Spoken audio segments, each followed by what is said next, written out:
This is a story of a girl, much like thousands of others. She lived her life the way she thought she was supposed to, studying, working, spending time with friends. Like everyone, she faced her own struggles and found moments of joy. Yet deep down, she always felt something was off.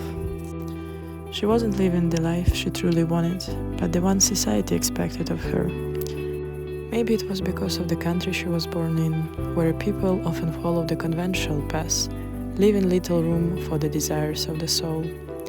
And life wasn't easy. She felt overwhelmed by work, by studies, by problems that felt too heavy to carry. But then, everything changed.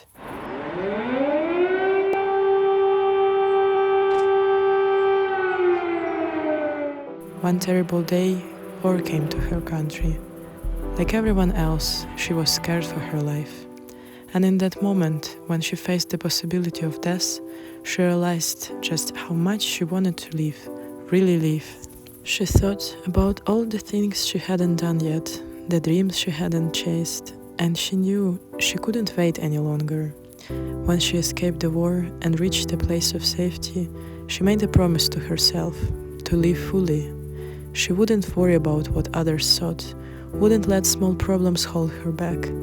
A peaceful sky, she realized, was the perfect foundation for pursuing what truly mattered, and all other barriers were mostly in her head. Now she's on her way, making her dreams come true. She's no longer afraid to die. She is afraid not to live.